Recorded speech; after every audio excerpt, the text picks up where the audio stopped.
ladies and gentlemen, boys and girls, children of all ages, the Wrestling Fans Podcast, Ringside Society, presents 50 Minutes of Fandom.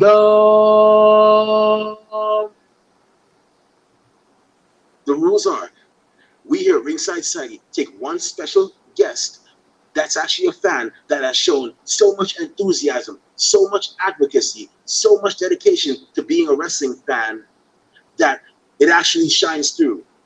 So with that being said, in the first corner, we have the greatest thing on God's green earth. No, we're not talking about money, Mary Jane, or Popeye spinach. He is the travel dart of Ringside Society and Delaware's greatest American hero. It takes two to make a thing go right. He is Rob Bass, and you are not. In the second corner, we have that ocean crossing, straight up Boston, flight catching, shot glass snatching, always on the go. Catch him if you can. Said his name in Guyana, now they know him in Japan. No cap, the worldwide star boy, Remy Blue. And our special guest tonight is a young lady who's actually been making headlines, making waves. She is a huge supporter of women's professional wrestling. She loves it so much that she actually started her own podcast, a Wrestling Gal podcast, which not only interviews wrestlers in the good old US of A, but wrestlers all over the world, Japan, England, Finland, good old down under Australia. Everybody, welcome to the show, Ella J. Hi, I'm glad to be here. Thanks for having me. What an intro. Awesome. Hey, Ella, we know you're a busy woman. You know, you've been clanging and banging, churning and burning with the interviews.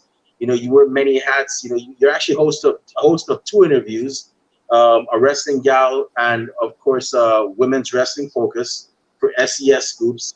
And you also edit for Ring Bells and, of course, one of them for your good friend, Mickey James, Grown Ass Women's Podcast. I don't know if I got it correct. Yeah, God TV Grown Ass Women. Yeah. Yeah. So we really and truly do appreciate you taking time out of your busy schedule to be on our show. It means a lot to us as well. So, you know, with that being said, I first off got to say thank you for the work that you've been doing. We've been noticing it. I've seen you. I'm like, I look at your interviews. I'm like, wow, who's she going to interview next? Are they going to be in the country or are they going to be out of the country? And I'm like, wow, like this, you are just so impressive. Like, I'm just impressed by, you know, the stuff that you're able to do. And I got to say, keep it up, man. Like, just keep it up. You're definitely on your way. When I said, because I remember a long time ago, I told you, you know, I hope AEW actually hires you. That was the genuine, like, I'm really hoping that they actually give you that call and say, hey, Ella, we want you on our team as an interviewer, editor, you know, behind the scenes person, whatever they can give you. I really hope you get it. Well, my phone's ready. Yeah. So, you know, my first question I normally ask everybody, regardless of whether they're a fan or an interview performer, is, you know, what was the match or main event or pay-per-view that got you, that made you become a fan of professional wrestling? Yeah, so I was, by the way, is it echoing on your guys' end too? You should be good now. Okay. Yeah, we're good. Just wanted to be sure. So, so it was the summer of 2009. I was kind of just scrolling through channels. It was a Friday night, and I come across this guy with cool face paint, and I'm like, oh, what's this? It's Jeff Hardy versus CM Punk in a Loser Leaves Town match. It was actually Jeff's last match in his, not first stint, but 2009, that year he left. So I was just really captivated by Jeff Hardy. I'm like, who is this charismatic enigma? And so from there, I would watch Friday Night SmackDown every week. Obviously, Jeff left, but there would be guys like John Morrison, DX would pop up, Rey Mysterio, Undertaker, Lay Cool, Mickey James, and all of that. So I was just really captivated by like the athleticism, their performance aspect, like all of it was really an escape for me because that was during a time, like I was in middle school at that time. So that was really during a time where I was kind of struggling a lot. You know, you're in that awkward stages. So wrestling really became an escape for me, and it became a really big passion of mine. It was just something I'd never seen before, and I kind of wish I had found it sooner, but I'm grateful I found it because wrestling has like changed my life. So Awesome. You actually came in when at a pretty good time. I remember man, Jeff Hardy was something. He was definitely showing himself. And you had CM Punk, who was like pretty much on his way there. He wasn't quite there yet. He was getting there. And you had DX on the last leg of their second I guess their second return or whatever. Oh geez. That was a very interesting time too, as well. Definitely a great time. Speaking of Jeff Hardy, I remembered I had a phase in my life where I'd actually like design like my hair and my beard in different ways, and Jeff Hardy's little tiger stripe beard was one thing I actually did. that's so cool. So yeah, it was he was definitely an inspiration, man. Like definitely inspiration. So so you're a fan of professional wrestling. How did so what got you really into the women's wrestling now? Because we know that you're about the women's wrestling and if you putting women on the spotlight and so on. So how that like go ahead, tell us how'd your journey go? Yeah, so my first introduction to women's wrestling was actually, this is like many, many years ago before everything, but my first introduction to women's wrestling was the whole Mickey James, like, cool storyline. And I cringe thinking about it, but at the same time, like, I don't know if I would have, like, found Mickey James and, like, had this connection with her if I didn't find her at that time, because she was literally the first woman I ever saw, first woman wrestler I ever saw on my TV on Friday Night SmackDown. So I guess it really started from there. But I mean, it really wasn't a focal point, I think, of mine until maybe 2 years ago, because of course I would support it. I would just basically watch my favorites. But I think I became a real proponent for women's wrestling 2 years ago next month, actually. So you guys know the Super Showdown Super Showdown shows that they have in Saudi Arabia that like nobody wanted to watch. At least I didn't. And so I was scrolling through Twitter 2 years ago, and on my timeline, there was an alternative show running to it called Super Showdown, which was an all-women show around Pro Wrestling Eve, which is a company in the United Kingdom where it's independent women's wrestling. So I'm like, oh, that's cool. I've never heard of this. I wasn't really that into independent wrestling, but I wanted to be more open-minded and watch that.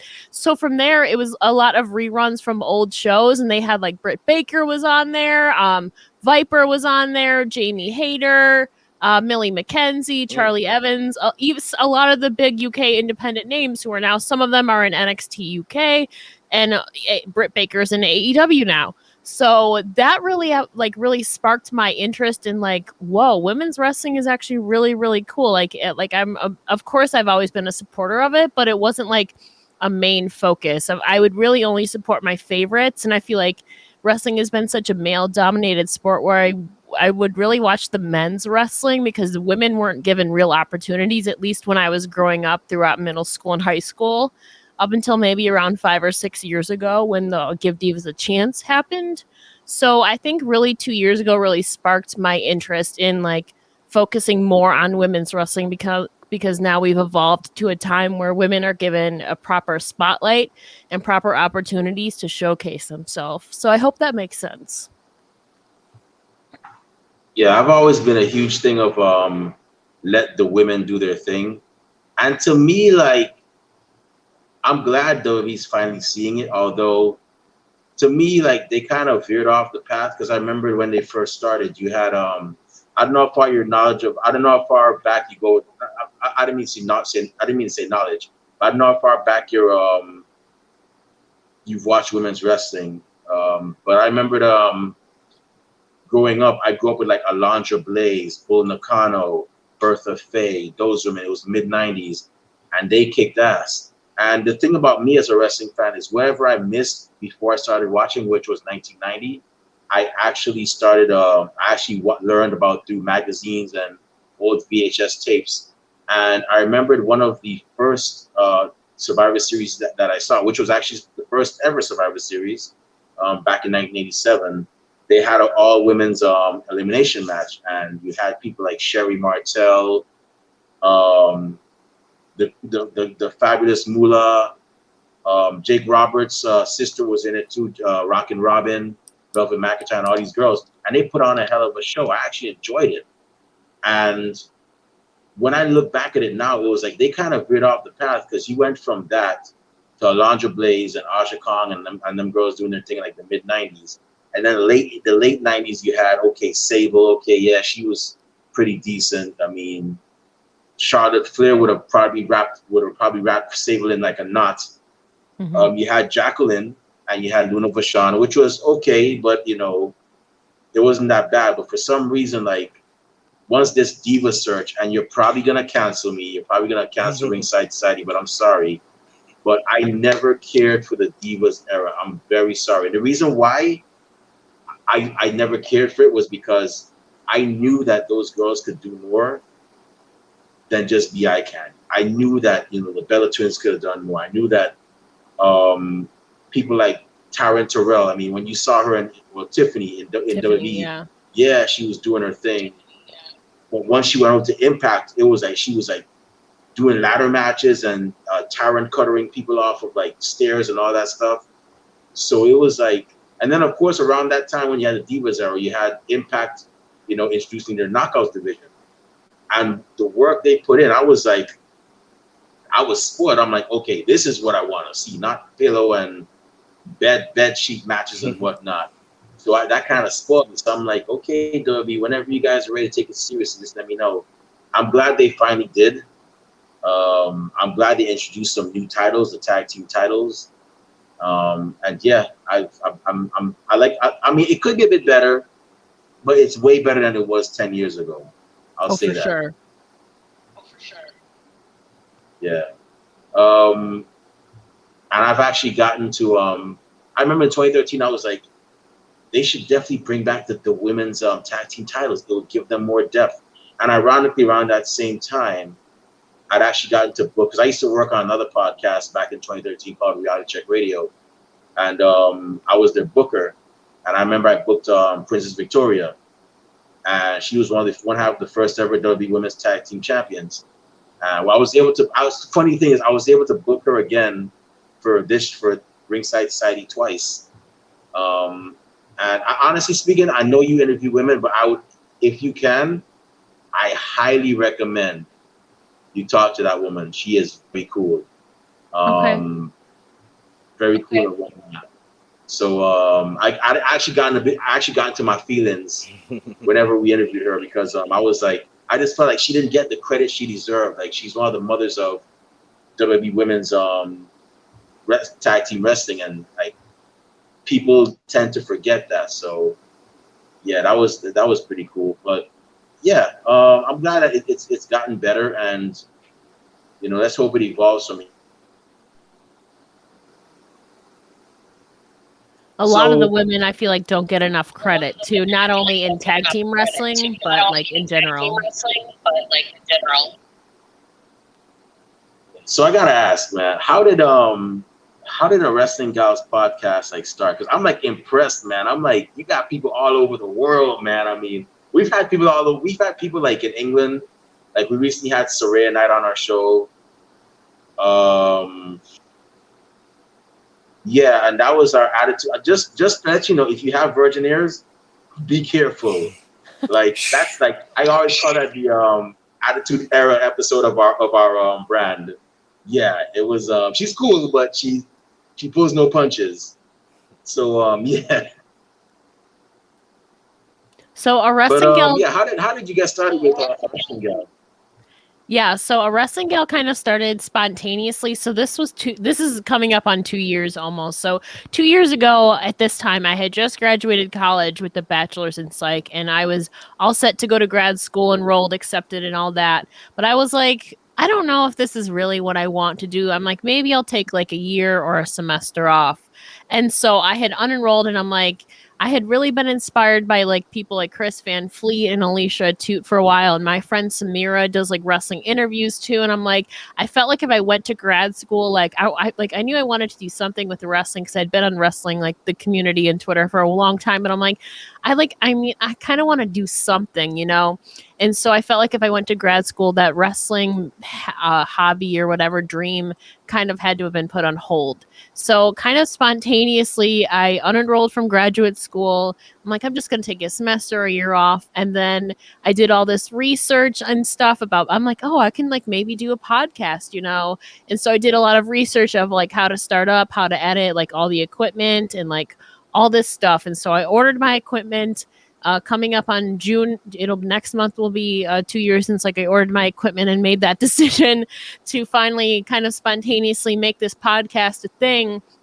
And so starting out, I really wasn't intending to do interviews. I was like, oh, I can do like fun prediction videos or like opinions and stuff like that. I'm with like the occasional interview because I never thought that how am I going to book people to do this? So it's really been a trial and error, learn as you go, because I really don't have a background in like interviewing or like I took like 4 or 5 communication courses and like 2 or 3 journalism courses in college just because I enjoyed that as well. So I had a little background, but everything really has been my own research and like learning as I go, like self-teaching basically from YouTube and everything on the internet. So that's kind of how it was born, was spontaneously. I didn't want to like lose sight of wrestling because it'd been a passion of mine for 10 years at that point. I'm like, I want to do something. And then so now here we are. It'll be 2 years in July officially. So we're getting there.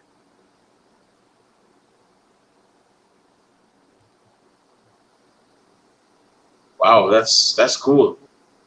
So what was it like interviewing your first your first foreign guest? I know you got people in like England and Australia, and like how was that? Because I remember when we did our first one, it was Bunny Mallow. We did it. It was last March, and it was Bunny Mallow because we were like, I sat down, I was like, Rob, Kathy. Well, unfortunately, Kathy couldn't be here tonight. Mm-hmm. But I'm like, it's time for us to go international, man. It's time for us to like. There's so many people out there that we could interview. Mm-hmm. And yeah, the domestic talent's real good, but I want to get out there. Like, I want us to touch out there. And we were able to contact Bunny Mallow. Shout out to Bunny Mallow. Hope you're watching this. Thanks a lot for that. But we had Bunny Mallow on our show, and then I was like, okay, that was pretty cool. And then we had Aisha Raymond, and then we had Ronnie Knox. It was all excitement. So how was it for you interviewing your first international talent? Technically, my first international talent was Alicia Toot, but I mean, I'm fairly close to Canada myself. Technically, she was the first international, but if we're talking like international all the way across, it was actually Lux of Australia. Well, they're formerly Lux now, Kingsley and Xena, and now I'm like great friends with Kingsley. And so I had like been wanting them on for a while because throughout that whole summer, I had discovered Australian wrestling and United Kingdom wrestling and like Stardom in Japan and all of that. I'm like, I really want them on my show. And so that was really cool. It was very hard coordinating a time because they were 14 hours ahead of me. Yeah, 14 hours ahead of me because this was like late October, early November. And so it was hard coordinating around my work schedule and because they were together. So they had to coordinate their schedule. So we ended up scheduling it after a wrestling show of theirs. So it was like 9 p.m. their time. It was 6:30 a.m. my time. I had woken up at 5:45 to be sure, just that I didn't get the time zone screwed up. So they messaged me at intermission during their show. So I was up from 4:45 to like 6:30, whatever. And so we started at I can't like my brain this is like almost 2 years ago, but basically it was like 6:30 my time. I had been up since 4:45. And so hopefully he comes back. Oh yeah, you're all right. Yeah, okay. So it was 4:45 in the morning my time when I woke up, and then we finally got it done. I was super tired, but I had all my questions ready, and it was really a great chat with them. So were just freshly off of their show they had did earlier in the night, and so they were kind of in the back locker room. So some people were like, it's an edited show anyway, so some people were like being funny with them because they knew they were on a show with me. And so that was fun. So they were great talent. Kingsley is one of my best friends now, and the Australians hold a special place in my heart. So I've navigated time zones successfully, and I've gotten up early for them before. So I've kind of done podcasting at any time, any hour, honestly.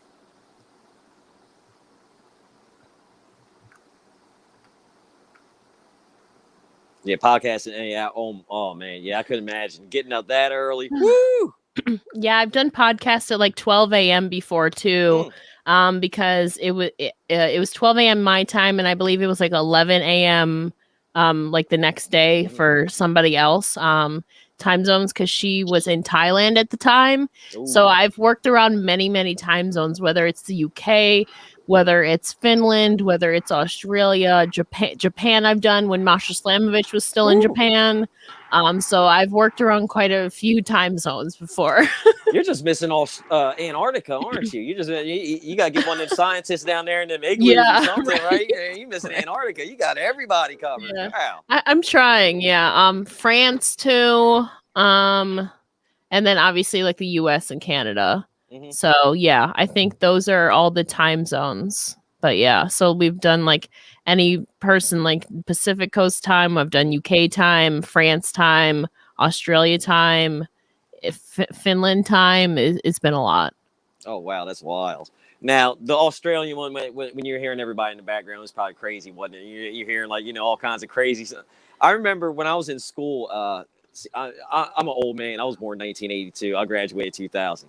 We had a foreign exchange student from Australia. And I remember when he got there, these girls were asking him, like, what do we sound like? What do we sound like? Because you sound so crazy to us. What do we sound like? I'll never forget this is the day I die. He turned, looked at him and went, it sounds like you're whining. I was like, oh my Lord, God. Man. Yeah, the Australian people do not care, man. Like, they have no filter. They'll just make, like, I was watching Fluffy, that comedian. He was like, I was in Australia. Australian guy just walked up to me and was like, hey, kids, look at him. That's a whale right there. Huh? Hey, whale, you want to go down in the ocean? It's like, he said, I sat there crying and stuff. Like, it's like, wow, you people are wild. Oh. Yeah, it was my first time like hearing like an Australian accent, like person to person, and like I'm used to all of them now, but it's so super cool to hear like different people speaking from all different parts of the world and like interacting with them. It's like different cultures, different backgrounds, and all of that has been really rewarding and really cool too. Oh yeah, that's awesome. Yeah, I like when we interview different people and stuff. I'm always asking like food questions and stuff. Like, yeah, because they all say Americans they're like, y'all stuff is too sugary. I went and got a piece of like Soraya Knight. She was telling us. She said I went and got a loaf of bread, to make a sandwich. I bit into it, to try it out. It tastes like pound cake or something. Man, y'all put so much sugar in everything. I'm like, really? Like I don't know. Because this is the food I eat. So I've never been to England, so I can't. I can't really, be like, oh, well, I don't know. I don't know what their chicken tastes like. I've talked food with them before, and I've made Kingsley like teach me Australian slang before. So it's been super fun learning like different slang and stuff I'll sometimes ask about, but a lot of the time it's about food too. Oh man, that's awesome. Are you good, Remy?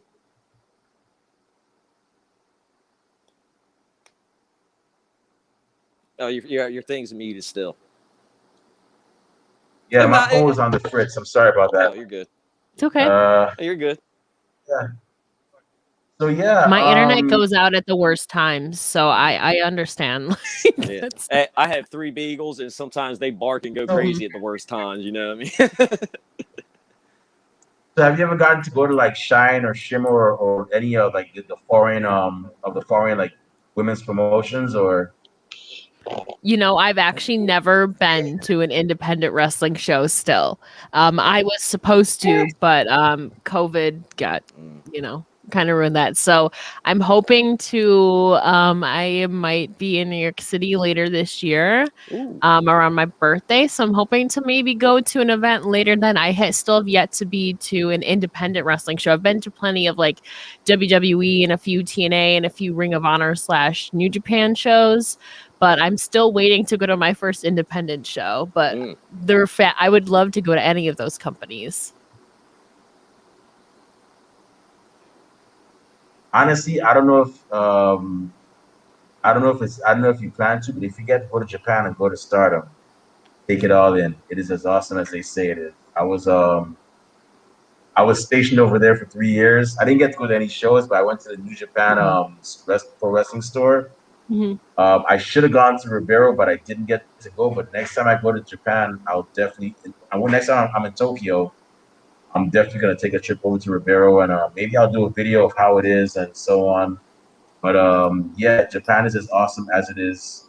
The people are very courteous. The food is great. Smaller portions, but great stuff. I've And heard nothing but good yeah, things about Japan. So yeah, this smile on my face is actually my yeah, I went to Japan smile. I came back. Yeah, um, it's just awesome, man. Like you gotta experience it. You'll come back like, oh, Japan was that good, man. Like I don't want to leave this place. It's awesome. Mhm. But yeah, I know Stardom right now is a huge thing over there. I like how they do. I think I like about Stardom is Stardom. They have the only belts of their kind. 6 women tag team championships. No other company, to my knowledge, has that. 6 woman tag team titles or female Yeah, trios tag team titles, if you want to call them that. And yeah, I don't think so either. yeah. And fun fact, Kyrie Sane, um, Io Shirai, and Mayu Iwatani actually held those belts together. Oh I know wow. you probably yeah, yeah. So did you used to watch Lucha Underground? I watched clips on YouTube. I would mainly only watch because one of my favorite wrestlers, John Morrison, was on there a lot. So I Okay. really only watched a few clips, maybe like 2015, 2016-ish. I believe that's when he was on there, like 2017 too. I would watch clips of it, but I still have yet to watch full Lucha Underground, honestly. Yeah. So there was a match. You could probably find it. It was Pentagon Zero, Pentagon Junior versus the Black Lotus Triad, and it was like four. It was a stable comprised of 4 women of Asian descent, and one of them was a woman by the name of Angela Fong who used to wrestle for WWE. And then the other 3 were the 3 women I just mentioned: Mayu Otani, Yoshirai, and Kairi Sane. They wrestled Pentagon in a gauntlet match, and man, that was a classic right there. It was definitely one I remember. Um, Okay. so it's good, John Morrison fan. So I know you and I probably share this sentiment. I don't like the way they're booking him right now.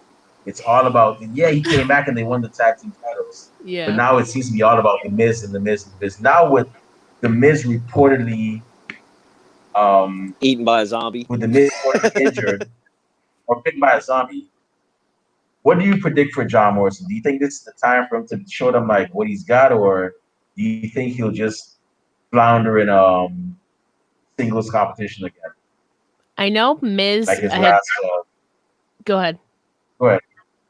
I know I Sure. had seen a headline that Miz said he wants John Morrison to be main eventing now that his injury or future in WWE is still like undetermined right now, at least like for the next few months. So we don't know what timetable he's on. So I mean, I would hope we've seen John Morrison in the past, like in some main event spots with like Elimination Chamber. We've seen him in some world title matches, but obviously he still has never held a world championship.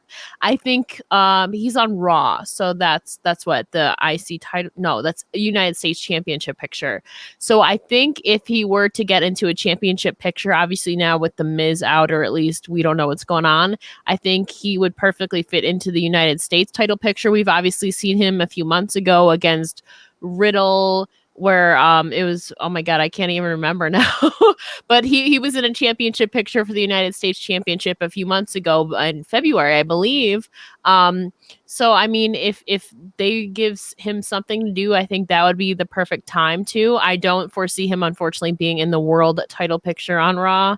for the WWE Championship. Unfortunately, as much as I would love it, I think having maybe another United States Championship run would be really beneficial for him, and maybe feel like the United States Championship is elevated some more because he's perfectly capable of it. It's just giving him proper opportunities and not weird zombie tactics matches, whatever you want to call it. So I think I'm hoping for the best. I'm hoping now that the tag team aspect is kind of, we don't know what's going on. Maybe he can have a little bit of a singles run, and at least until Miz recuperates.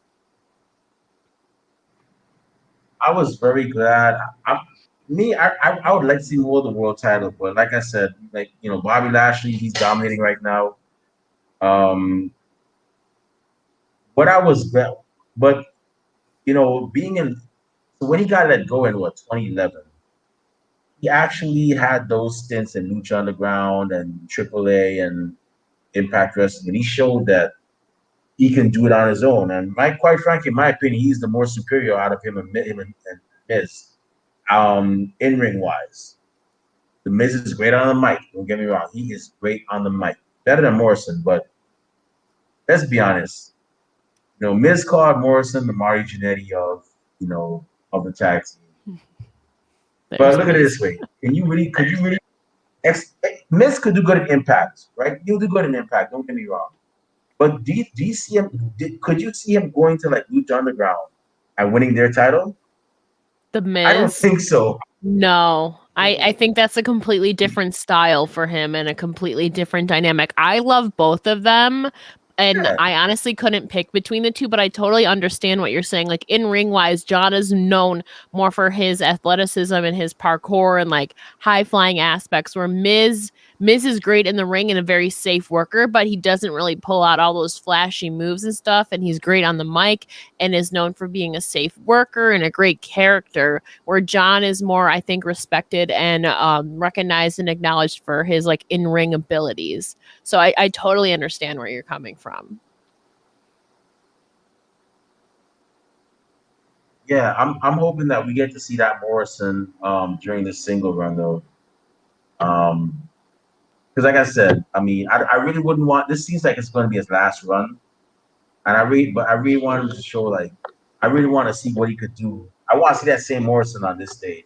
Now that his wife is there too, oh geez, I've been calling it ever since.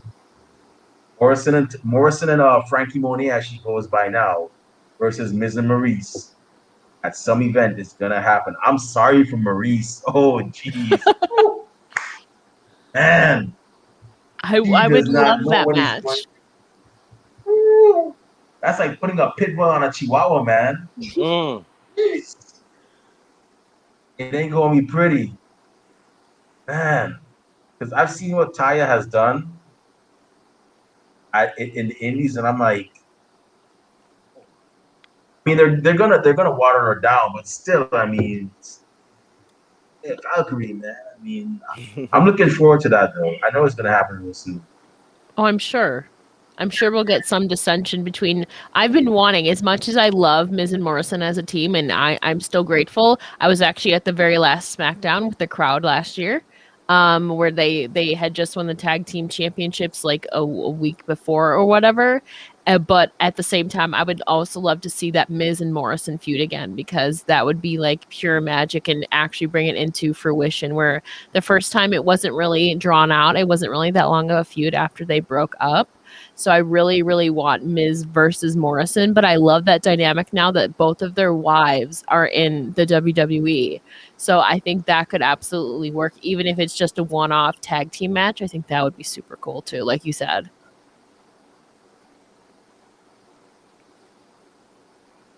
Yeah, definitely. So I got one more one more question before I turn it over to Rob. So a wrestling gal podcast. You've actually 2 years you've been doing this. You've had people all over all over the world on your show. What's next what's next? What's the next level you plan to take it to? Or you hope to take it? No, Oh, no, man. you're gonna take it there anyways, but yeah. So I have some really exciting stuff coming up this summer. The one I can't really talk about yet till it's announced, I believe, next week. But this summer I'm also planning to work with it's kind of like a full circle thing with Pro Wrestling Eve. Like I said at the beginning of this interview, they're like one of the UK's biggest women's wrestling, possibly like one of the biggest women's wrestling promotions. So they're bringing back their huge pay-per-view Wrestle Queendom 4, I believe, coming up in August. So I'll be doing a bunch of interviews for them. So for me, that is really, really cool because that's really, I think, the pivotal turning point for me with women's wrestling and all of that. And even in my first episode ever of a wrestling gal, I mentioned Wrestle Queendom 2. Well, yeah, I think Wrestle Queendom 2 or Wrestle Queendom 3, but regardless, in my first episode ever, it's kind of a callback to that. I was talking about it. So that's coming up this summer. But I honestly just, obviously everybody wants to grow their numbers and like grow their talent and like have their dream guests. I would love that too. But I really just want a wrestling gal to really be a platform for females, not just wrestlers, but content creators I've had on, like YouTubers, wrestling personalities, everybody involved, fans too, just to be a platform for women to showcase their voices and share their stories and their insights, because everybody has different experiences based on what capacity they're involved in the wrestling community. And so I really just want to grow it to be a platform where women can feel like they can share their voices, because I think they have a lot to share and lend to the wrestling community from the female perspective. So it's all about that. That's really what I'm hoping for. I mean, and obviously I'd love, like you said, even if it's AEW or like being a correspondent for something, or, you know, I do have something really, really exciting coming up that I think is a huge step for me. Can't really talk about it yet, but obviously I'm really just open to a lot of stuff and just continuing to grow a wrestling gal and to see where I am now. I just hit 10,000 listens, which is crazy. So it's basically just continuing to grow it and meet new people and interact with all the females and everybody in this wrestling community. It's crazy how far it's come, and I can't wait for the future. Well, hashtag shameless plug. If you're ever looking for a female to be on your show that's also a podcaster, I recommend our own Kathy Knights. She's a driving force behind our show, and she's like my A1 day. She's been here since day one. As a matter of fact, the you know what, she probably be like, Remy, why you gotta talk about it? But she was responsible for getting us Thunder Rosa on the show, getting us Soraya Knight on the show. Without her, we wouldn't have made some certain moves we wouldn't have been able to make. So, and I was like, Kathy, come on the show, please. She's like, no, I just traveled 5 hours to Houston, Texas from Louisiana to see Renegade Wrestling Revolution's Rise of the Vixens 2. Oh I my had to travel God. 5 hours back to see them. Yeah, I had to travel 5 hours the same night back home. She didn't get home till like I think 12:30. I think what was it, 5 o'clock in the morning, I guess, or like 4 or 3 o'clock, something like that. Yeah, She didn't get home it was late. Yeah. So and this is not the first time she's done it. She's done it before for other promotions. So if you're ever looking for a female to interview, that's also a podcaster, I highly recommend her. She's done the same thing as you done, journalism. She actually has a bachelor's in mass communications, and yeah, I highly recommend you interview her. Like she has a serious dedication to the business. As well. I'm trying to I'm gonna go follow her right after this. Yeah, I think it's at blue70517. Yeah, I've definitely seen her before with like on my timeline, because I think a lot of my same people follow her. So definitely gonna follow her after this. Yeah, definitely. And you know, at those wrestling girls. Yes, I do. They were one of the first like female podcasters I ever followed or saw when I was like coming up with my name and being sure like names were taken and all that. They were one of the few like female podcasters in wrestling that were out there. Yeah, they're coming up on 3 years, I believe, in October or November, actually. So yes, I do. I gotta try to get them on this show. But Kathy was actually on one of their shows too. So definitely, I highly recommend. Highly in all caps, a lot of emphasis. Recommend her for your show. And this is not because she's part of Ringside Society. Like she's definitely a hardworking person. I would definitely recommend her to anybody that wants to interview a female podcaster as well. But enough about me rambling. I know Rob has a couple of questions. So Rob, go ahead, man. The floor is yours. All right, sweet. Thanks, Remy. So what's going on, Ella J? How you doing today? I'm pretty good. How are you today, Rob? Oh, I'm well, you know what I mean? I'm just relaxing, you know, trying to beat this friggin' heat, you know what I mean? Oh my Summer setting God. in. How is it hot out your way? Yeah, so I'm Oh. from Buffalo, New York. Like, I am not all about the heat. I'm a fall baby, and I hate anything above 70. This last week, it's been 88 degrees at 7 p.m., and I don't know how people, like, enjoy that, truthfully. That's just me personally. I'd rather be cold than hot any day. Nice. Yeah. Look, I'm with you, too, because, look, if I'm cold, I can just add layers and layers, and I'm good. But once I'm hot, you know what I mean? Even if you get butt naked or whatever, you can't take no more skin off. You can't take nothing else off. I'm still hot, especially the humidity. Oh, my Lord. And you can't sleep in it either. It's the worst. Oh, yes.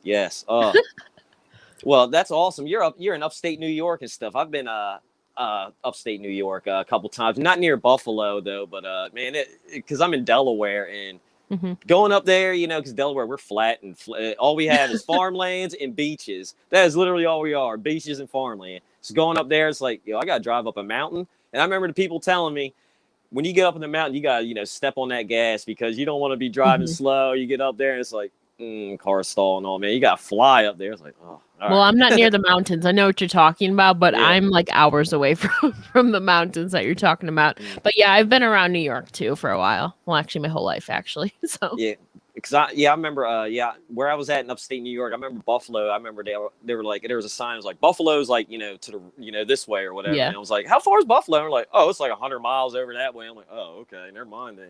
Yeah, it's let's like go check out Buffalo. I'm from like 20 minutes from the Peace Bridge, so I call myself an honorary Canadian. Oh, there you go. That's right.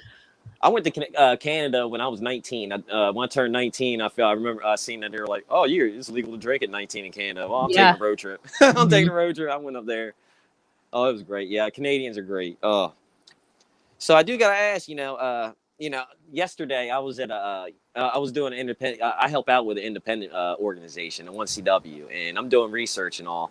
I was binging your episodes yesterday and stuff. You know what I mean? Oh man, yeah, you are just great. And I just love your interview style. Just all the guests and all you have on there. And people were asking me, like, I'm laughing. I'm like, oh, this is great. They're like, are you okay? Is everything all right? No, I host podcast. I'm doing research on the guests. You know what I mean? But yeah, I gotta ask you, like, what is your craziest interview you've done? Like, is any of them going off the rails? And you're just like, oh my Lord, heavens to Murgatroyd, what is going on? Not that any of it's like gone off the rails, but I mean, there was one where we just talked like literally nothing wrestling. It was actually a pretty recent one. It was with Becca, who's from the New England area, part of the Scrunchy Squad. She just had an amazing matchup against Erica Lee this past week, which was fantastic. So that one it didn't really go off the rails, but it was really fun to just talk. Like, sometimes I like not talking wrestling, and like I found out she was in a band back in the day. She connects vinyl. She has like this huge scrunchy collection. We were bonding over breakfast foods. Oh, nice. So sometimes it's really nice to like know the people behind the gimmick and the characters and all that. Another one though, where like I threw my script completely off the book because we just got to talking about random things, was Nightshade from the UK. I was actually her first ever interview / podcast she had ever done. Oh, nice. So my questions were a little bit more basic because there really wasn't much research to go off of, but we like ended up bonding over. We found out we found wrestling at virtually the same time. We had like a lot of the same favorites growing up, and we found that we had a lot in common. So a lot of my like questions and all that really got thrown out the books, and it was more spontaneous. So that one was really, really super fun too. I love when like conversations are organic, or we can find like something in common that we can relate over and bond over and have a great conversation over. So that one was really fun too. Oh yeah. I do the same thing, wrestling or talking on wrestlers on here and stuff. I mean, you might find out crazy stuff. I always ask like, "What you got crazy road backstage stories?" Oh, those are some of the funniest things you'll ever hear. It's like, oh my Lord, like, oh yes, yeah. Now, See, when you were talking earlier, you was like you like to learn on the fly, and so you've been learning on the job. To what? So you saying? I've been doing the same thing too because I remember how on your first interview, how nervous were you? Because literally, I have my book right here, and my first interview was AQA, and what's she now? Zeta Ramir. Yeah, it was my very first interview. I was so nervous, over there. I did not sleep the day before, Remy's just throwing me right to the wolves, He's like, here you go, go do that. So, like, on your first, episode interview, like, were you nervous? Did you get, anxiety, anxious? Did you sleep?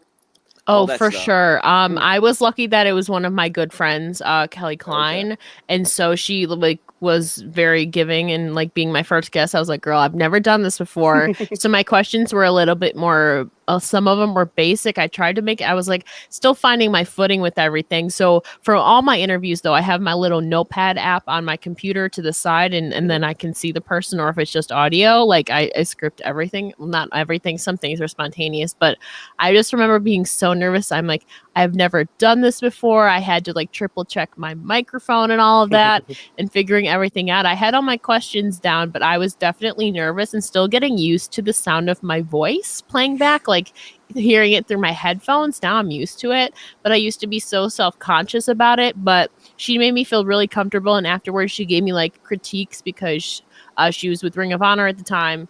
And so she had done she was very experienced with interviews. So she gave me feedback. So I was really appreciative of that. And my second one was Alicia too.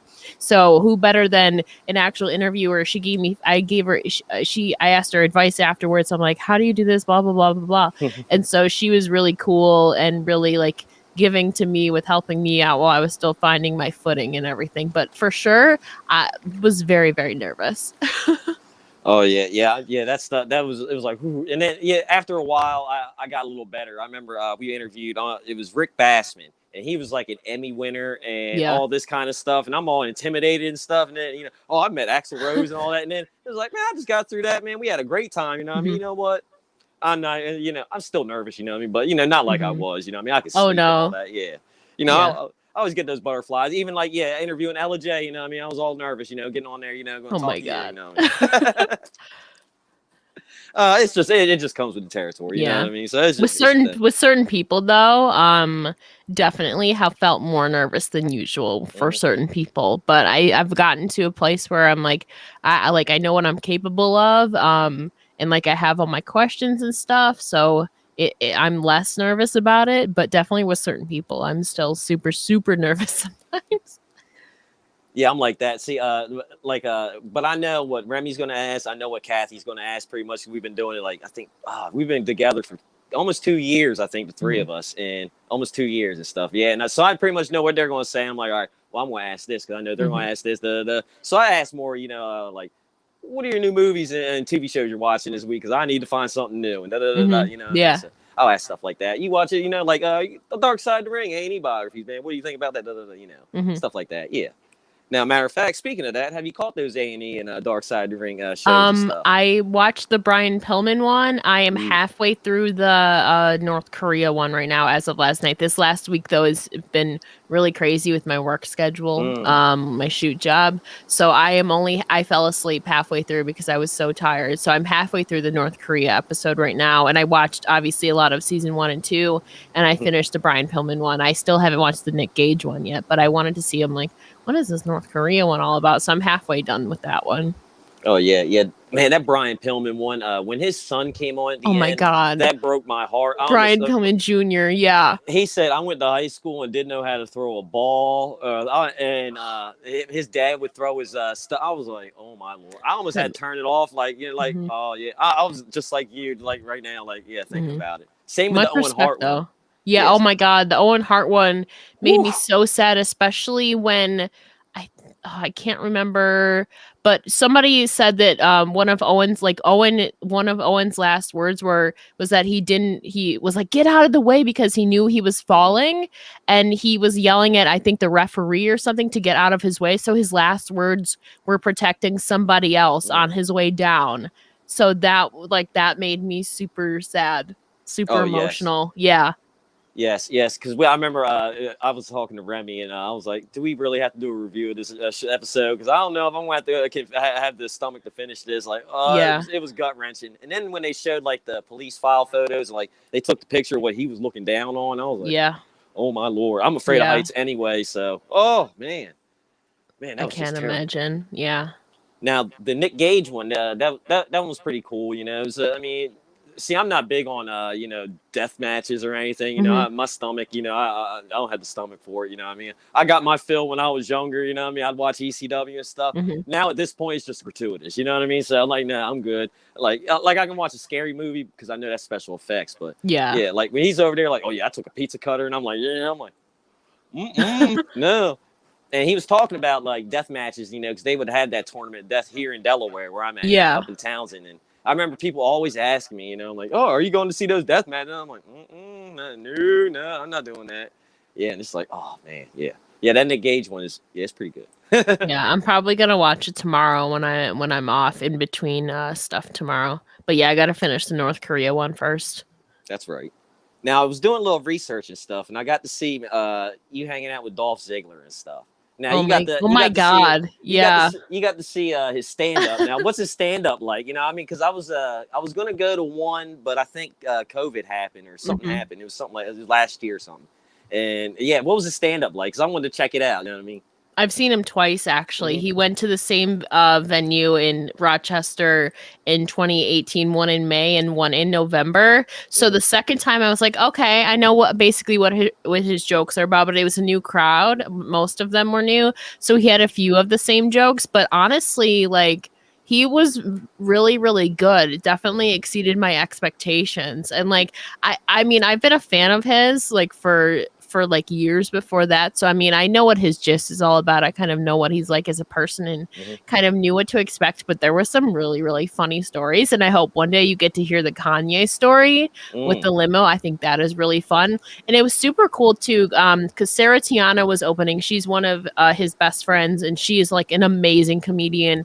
And then he did his stuff, but then afterward he did a Q&A. So everybody in the audience got to ask like one or two questions on a note card, and he got super, super candid. So for like a good half hour, 45 minutes, he was like answering Q&A questions. And some of these questions I will never forget, and his answers. And so it's just a super cool experience. And obviously you get the meet and greet before, and it's like a really intimate experience because they're very limited and you get actual time with him. So he really exceeded my expectations. I was really, really impressed both times. It was super cool. Like that was literally my first comedy show. The second one I had just turned 21 like 2-3 weeks before, and it was super cool. I was like, okay, I can finally like drink and relax and enjoy. I know what to expect now because it was my second one. So it was super, super cool. It's been 3 years now. I'm excited though that he just announced that he's in the works again for booking more shows. So it was a cool experience, honestly. Oh yeah, that's awesome. Yeah, see, I need to go to more comedy shows and stuff too. Last one I went to was Cat Williams, and I ended up going. I almost went on tour with him with my friend and stuff, but he was like, "We need to get off the bus because my girlfriend's gonna get mad." I'm like, "Well, I'm single. I'm gonna sit right here. Oh and I'm my gonna go on God. tour with Cat Yeah. Williams." You know what I mean? I don't care. I'm like Kane from Kung Fu. I just roamed, or Samuel L. Jackson at the end of Pulp Fiction. I just roamed the earth. You know what I mean? So hey. Yeah, that's still the only comedy shows I've ever been to, though, are his. So wrestling brings you a world, like even music, like Mickey James and Jeff Hardy do music. I've been to a Mickey's concert and seen her perform multiple times now. It's cool what wrestling can bring you and other outside projects that the wrestlers have. It's super cool. Now that's one of my questions I had written down here about Mickey James and stuff. You know, I mean, how's her music like? Because I got to see Mickey James when she was just starting out. You know what I mean? Like wrestling for DCW and stuff out here. I can't remember her name. It was so long ago. But yeah, I remember her being like, seeing her wrestle. And then when she got on, Monday or on WWE and stuff, I'm like, I've seen her in front. You know what I mean? I know her. Wow, that is awesome. Oh man, so like, what is it like? Like you're pretty cool with her and all that good stuff too. So what's it like? Hanging out with her. Getting to listen to her music and stuff and just vibing with her. That's great. Yeah, so I've gotten to see her 4 times. Ooh. One was an official concert. The other 3 were performances where she was honored at the Native American Music Awards, which takes place in the Niagara Falls here. So of course that was actually my first time meeting her. Was 2017. So she was honored in the Hall of Fame that year, and she performed like 4 or 5 songs, no, like 3 or 4 songs, I believe. But the actual first concert I ever got to see with her was my actual last concert that I went to in person.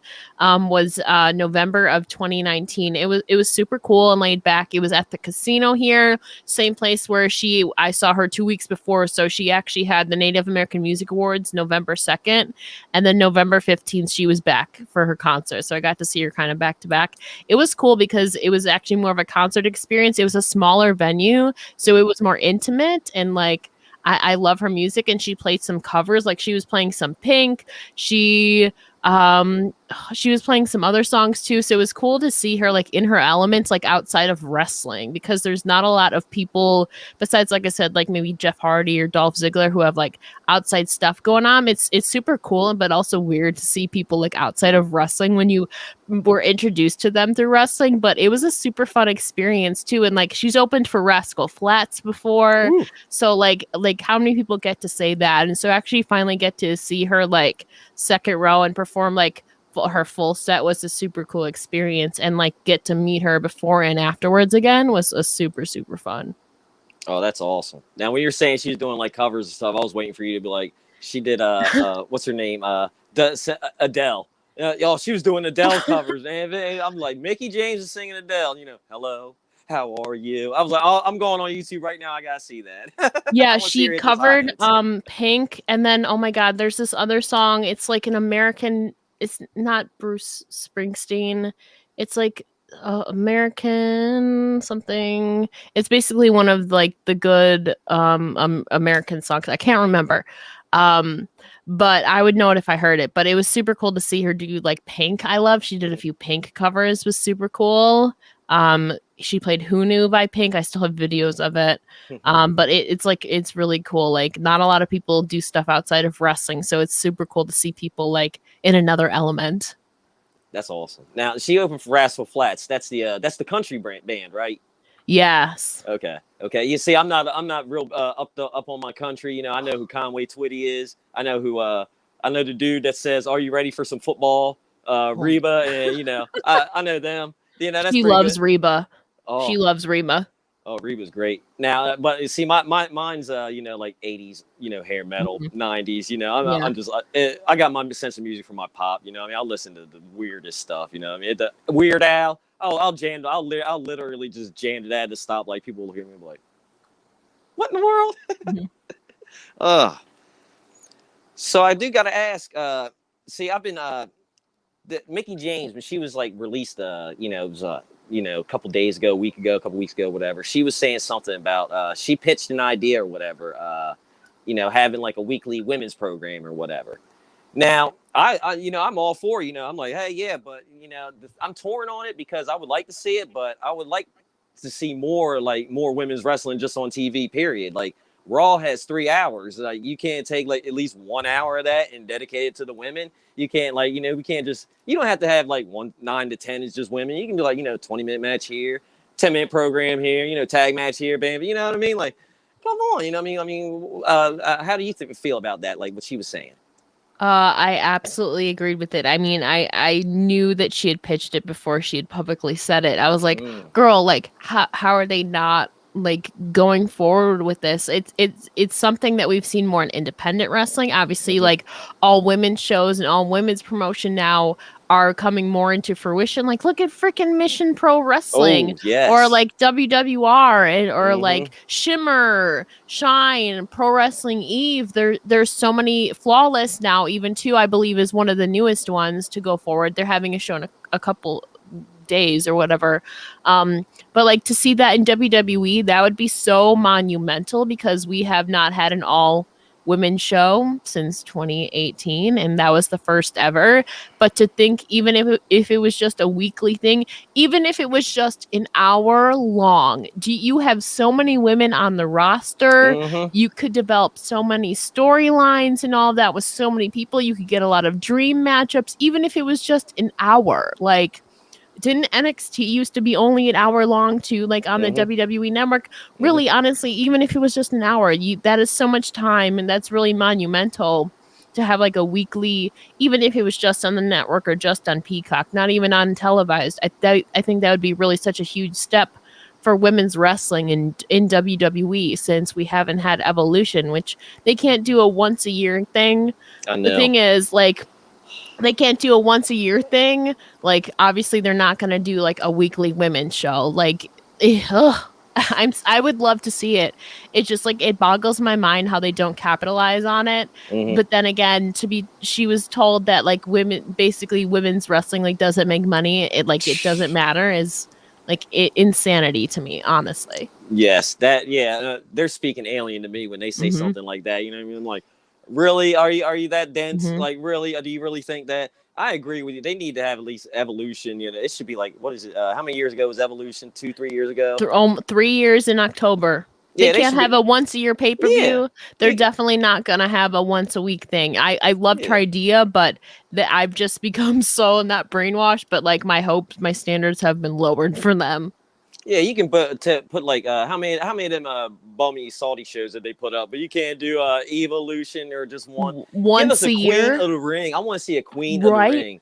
Oh, that would be so great. Just I want to see that. You know, just make that a pay-per-view. You know, what I mean, Queen of the Ring. You know what I mean? Or even if it's just like a tournament again, like it was been on Raw and SmackDown. Even if it's just every week, like a Queen of the Ring for a couple months. Like, at least it's something, a consistent thing to look forward to. You know.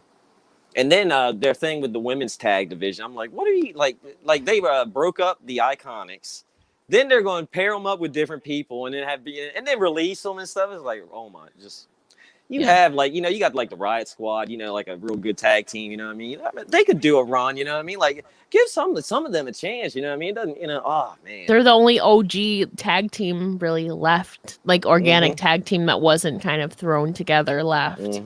It's really sad. I know. It's just I hope I want to see them do better. Like AEW, that is just like one of my favorite feuds of the whole year, last year, this year. Thunder Rosa, Britt Baker. That was like a blood feud. I was like into that more than any feud on any promotion anywhere, because anytime I watch Britt Baker wrestle, I'm like, all right, second that bell rings, I know Thunder Rosa's coming out there because she's on her ass. Like, that's how you're supposed to be. You know what I mean? When you hate somebody like that. And then their blow-off match that, oh, my God, that was just great. Just, oh, yes. Britt Baker has been, like, carrying AEW for 2 years now, and how she's not champ yet is beyond me, but then we could change. Yep. Yeah. And Thunder Rosa, she's got an NWA.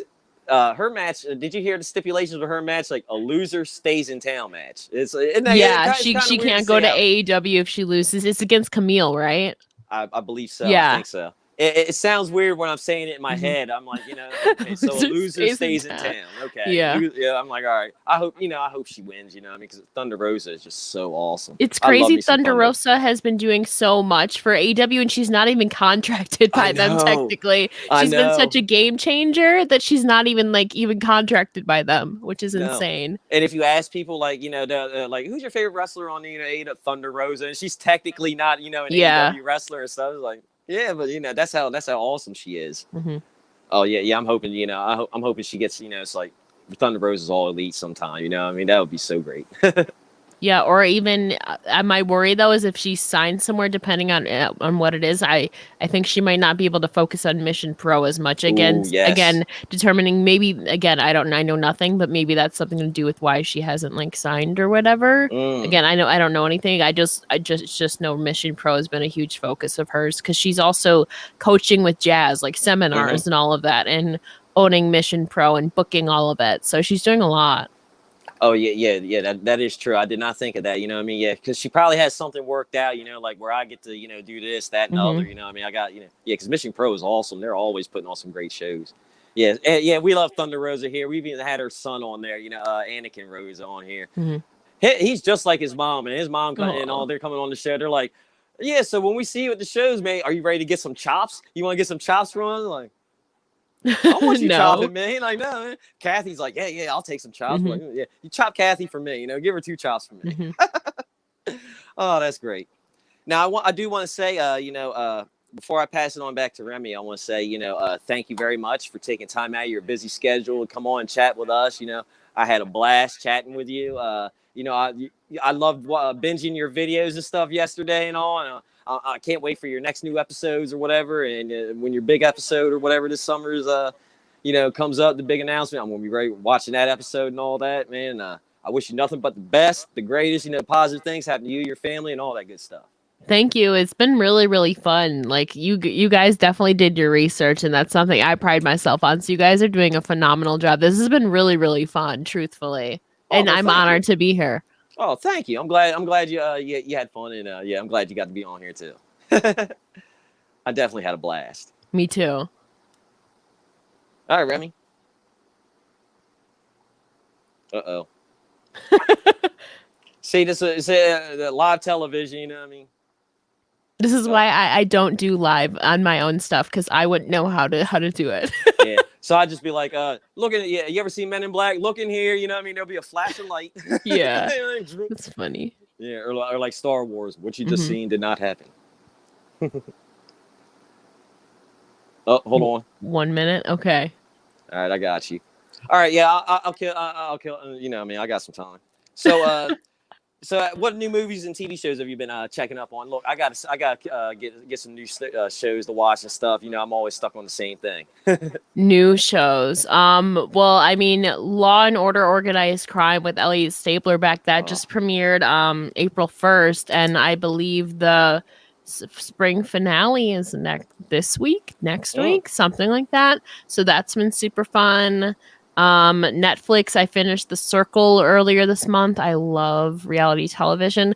The new season of Big Brother is coming up in July, so that'll be coming up soon.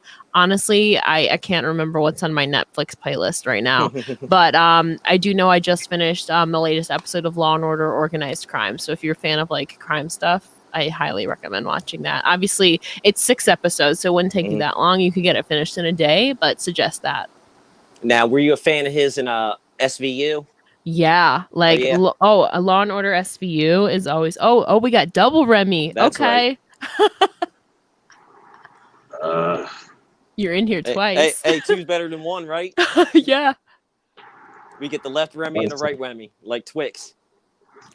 Give me Twix 1 is second. my favorite candy. Oh my god. Oh, it's so good, isn't it? Yeah. Oh, I'm such a caramel person. I even like the ice cream of it. Oh man, just Yes. There we go, man.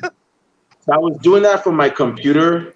I guess my computer side decided to like, okay, it's gonna go slow, so I'm back on my phone now.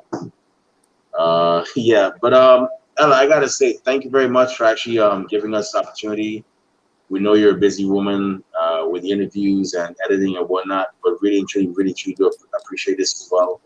And I wish you all the best, man. I mean, if ever you get that call that you're hired by WWE or AEW, or even let's say, even if Pro Wrestling Eve decides, hey, you know something, we want to fly you out to England, all expenses paid, to work on one of our shows, I would definitely enjoy that.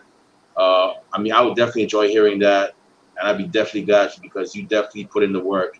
And I like to see people like get rewarded for their hard work. I always say, if you work hard, you do everything right, you definitely deserve to be rewarded. And that's what I wish for you. I wish that for anybody, man. But before we let you go, where can fellow fans find you on social media if they want to talk wrestling, listen to your podcast, purchase Wrestling Girl merch? We know you got that merch. Where you at on social media? Oh gosh, we're gonna be here for a while. So you can Go follow ahead. me on Twitter myself at it's Ella J ITSELLAJAY. You can also follow a wrestling gal on Twitter and Instagram at a wrestling gal. You can get merch on awrestlinggal.com and like more contact info and some exclusive interviews. Or you can listen to A Wrestling Gal basically anywhere you find your podcasts on Apple, Spotify, Anchor, Stitcher, etc. You can also find me, Ella J, on SE Scoops, Women's Wrestling Focus. A new episode is coming out this upcoming Wednesday, talking about the Ring of Honor Women's Tournament, which I am super excited for this summer as they will crown a new Women of Honor champion with some of my favorite people, and not everybody's even been announced yet, so that's been super fun. You can also listen to Gawcast of Gaw TV, which I am the editor for. Gaw TV is on every Wednesday at 5 p.m. Eastern Standard Time on YouTube, and there will be a new episode of the podcast later on that evening because I have to watch Gaw TV first so I can enjoy it myself. You can also see me upcoming on Bell to Bells on their YouTube channel. An interview coming up soon with one of the Ring of Honor women. So, and June 1st, we'll be making another announcement with the new partnership. So that'll be upcoming soon. For more information, you can follow me on Twitter at it's LJ. Man.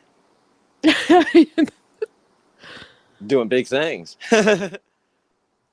Y'all make sure that's awesome. Y'all make sure y'all follow this young lady right here. She's doing big things. I mean, still watch our podcast, but follow hers because I actually listen to it as well too. Rob listens to it. Please give Kathy a chance. I'm just kidding. I mean, Hashtag. Yeah, we will give Kathy a chance. Yeah, I mean, it's up to you, but I definitely recommend her.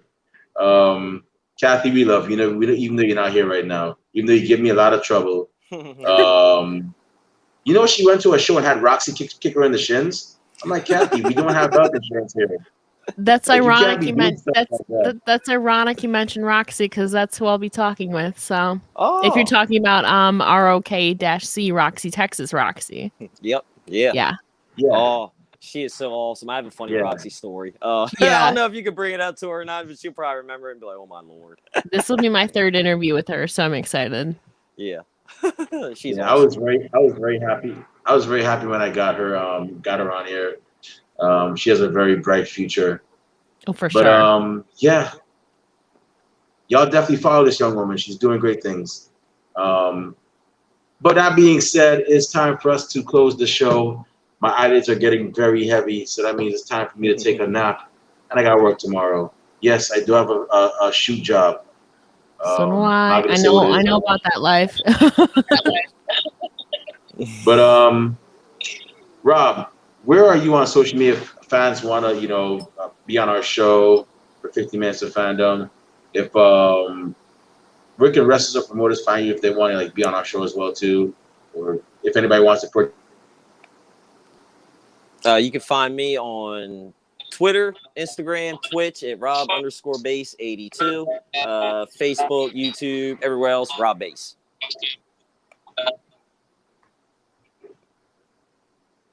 I think we done froze up again. Oh my Lord. I'm shocked mine hasn't crashed. This is the first live stream ever where mine hasn't crashed. Oh, we good? Okay. And if you want to find me on social media, not that I have anything interesting to say, you could. And if you want to find me on social media. Oh no. Uh-oh. That is just super great. We're having a fun interview, and gotta love live. Yeah. Now all these shenanigans are happening. Oh my Lord! You can follow Ringside Society though at Ringside Society. Yeah, you can follow Instagram, right? Yeah. We have our Twitter, we have our Instagram, Ringside Society. We have our Facebook group page, Ringside Society. We post all kinds of crazy stuff on there. We got videos. Like I was at 1CW yesterday. There's some videos over there. I was working security or whatever. Oh man, I tell you this. So. Are you good? All right, here we go. I was getting ready to do your spiel, Remy. And if you want to find me on social media, not that I have anything interesting to say, you can find me on Twitter at the Remy Glue. You can also find me on Facebook under Remy Glue as well. It's a picture of me at WrestleMania. Our podcast is also on Twitter at Ringside Society. Our podcast is also on Instagram at Ringside Society. And we also have a Facebook group. If your guest name is Ringside Society, you guessed it correctly. So definitely join that group. We're also on Twitch, which is where this episode is actually being broadcasted live. We're also on YouTube, and I think that's about it. Yeah, definitely subscribe to our YouTube because we have more interesting interviews coming up.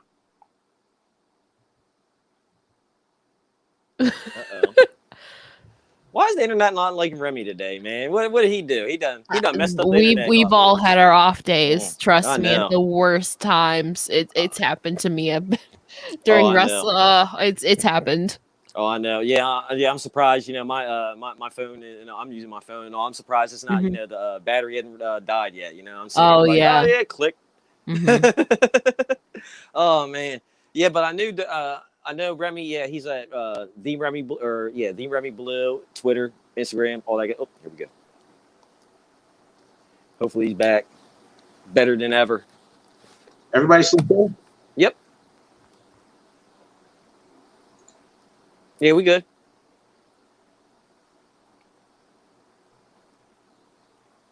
Can you hear us? Nope. Still live. Mm-hmm. Well, I'm gonna keep going until he does it because he's got the control of the thing. Okay. So, hey, Yeah. Here we go. Okay, so yeah, you're saying you watch Big Brother and all that good stuff, and then all that. Yeah. Reality show. Oh, Big Brother and Survivor have been oh my God, for like 10, 15 years. Oh yeah. See, my sister is real big on Survivor too. Are you good? If not, man, I'll keep on rocking. I'll keep on rocking. The struggle is real. I'll keep on rocking, man. It's all good. It's all good. Yeah, my sister, she's big on Survivor. Man, yeah, I'm having some. Watch that. Oh, are you good? Having some serious issues here today, I know, man. I know. Trying to close the show out, and it has to happen now.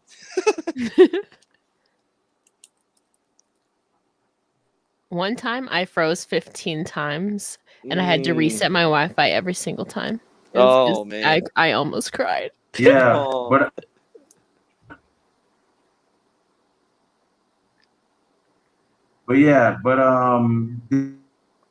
did y'all did they get to hear my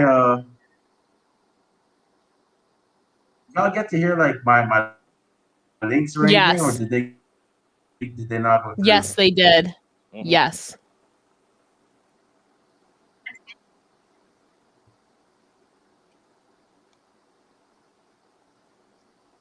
Yeah, all we gotta do now is all we got. Yeah, he's thinking deep. All we gotta do now is the the outro. I think.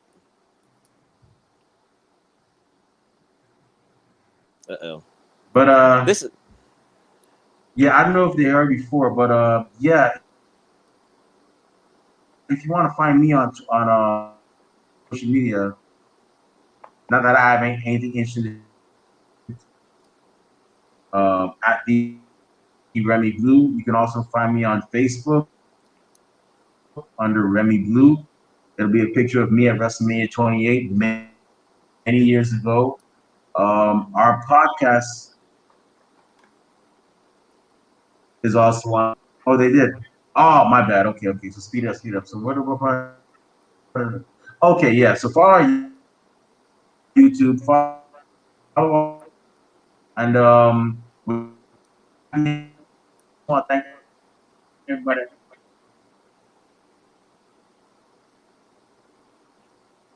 It's double Remy. Man, this is this is crazy. I know. I had to do it on the outro, man. We're trying to end the show. Yeah, we're still live.